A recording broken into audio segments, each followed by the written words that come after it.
حضرت بلال حبشی رضی اللہ عنہ۔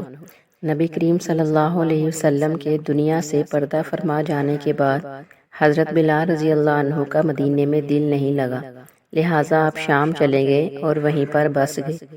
ایک عرصے کے بعد نبی کریم صلی اللہ علیہ وسلم کی خواب میں زیارت ہوئی اور فرمایا، بلال ہمیں ملنا کیوں چھوڑ دیا؟ آنکھ کھلتے ہی مدینہ کے لیے روانہ ہو گئے۔ کئی دن کی مسافت طے کرنے کے بعد مدینہ منورہ پہنچے، مسجد نبوی میں حاضری دی اور روضہ رسول اللہ صلی اللہ علیہ وسلم پر پہنچے تو وہیں بے ہوش ہو کر گر پڑے۔ اہل مدینہ نے کہا کہ آپ ایک بار وہیں اذان سنا دیں، تو انہوں نے معذرت کی کہ اب مجھ سے برداشت نہیں ہوگا۔ لوگوں نے حسنین کریمین سے کہلوایا، تو لہٰذا جب آپ صلی اللہ علیہ وسلم کے نواسوں سے کہلوایا تو انکار کی گنجائش ہی نہیں تھی، تو لہٰذا اذان شروع ہو گئی۔ وہ تو اہل مدینہ رو پڑے، دل قابو میں نہ رہے۔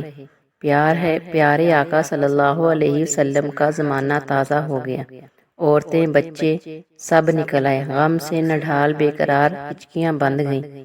جب کہا اشہد ان محمد رسول اللہ تو لوگ چیخیں مار مار کر رونے لگے۔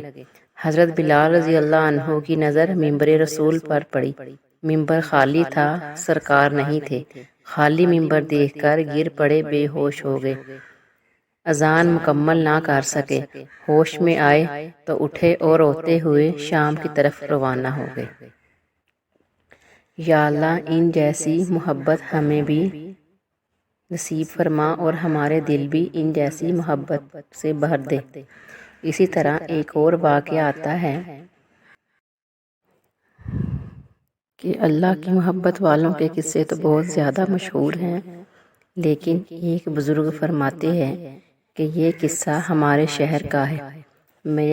بعین ہی میں نے اپنی آنکھوں سے دیکھا ہے کہ ہوا یوں کہ ہمارے شہر کا ایک نوجوان شخص جب فوت ہو گیا تو اسے غسل دینے والے عالم نے دیکھا کہ اس کا داہنا کندھا ایسے تھا جیسے کسی نورانی شکل والے بزرگ کا چہرہ۔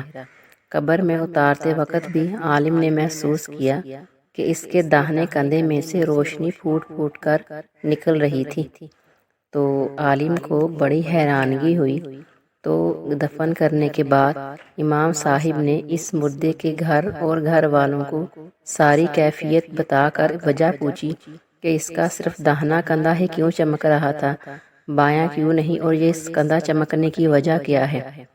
تو اس کی ماں نے یہ واقعہ سنایا کہ ایسے ہوا کہ میرا بیٹا جب کالج سے فارغ ہوا تو جلد ہی اسے ایک اچھی جگہ نوکری مل گئی اور ہمیں اس کی شادی کی فکر ستانے لگی۔ نوکری اچھی تھی، اس وجہ سے رشتہ اچھا ملنا کوئی مشکل بات نہیں تھی، لیکن ہمارے پڑوس میں ایک لڑکی تھی جو دونوں پاؤں سے معذور لڑکی رہا کرتی تھی، جو ہمیشہ ہی ویل چیئر پر بیٹھی رہتی تھی اور بغیر سہارے کے کچھ نہیں کر سکتی تھی۔ تو میرے بیٹے نے یہ ضد پکڑ لی کہ امی مجھے اسی لڑکی سے شادی کرنی ہے کیونکہ یہ معذور ہے اور میں اس کا خیال رکھوں گا۔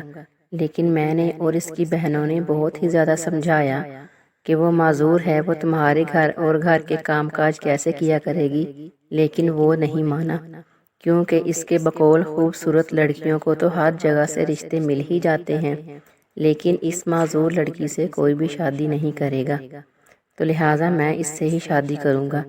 آخرکار ہمیں اپنے بیٹے کی بات ماننی پڑی اور اس کی شادی اس معذور لڑکی سے کر دی۔ وہ روز اپنا ناشتہ خود بنا کر اور اپنی بیوی کو کھلا کر آفس چلا جاتا اور واپس آ کر بھی خود ہی سب کچھ کرتا۔ اپنی بیوی کو باتھ روم وغیرہ لے کر جانے کے لیے وہ اسے اپنے داہنے کندھے کا ہی استعمال کرتا تھا اور اس کو سہارا بھی اسی کندھے سے دیتا تھا، اس لیے اس کا داہنا کندھا چمک رہا تھا، کیونکہ اس نے اپنی زندگی کی آسائشیں اپنی معذور بیوی کے نام کر دی تھی۔ اللہ پاک ہمیں بھی اپنے نیک بندوں میں شامل کرے اور ہمیں معذوروں کا احترام کرنے اور ان کی ضروریات کو پوری کرنے کی ہمت اور طاقت و توفیق عطا فرمائے، آمین۔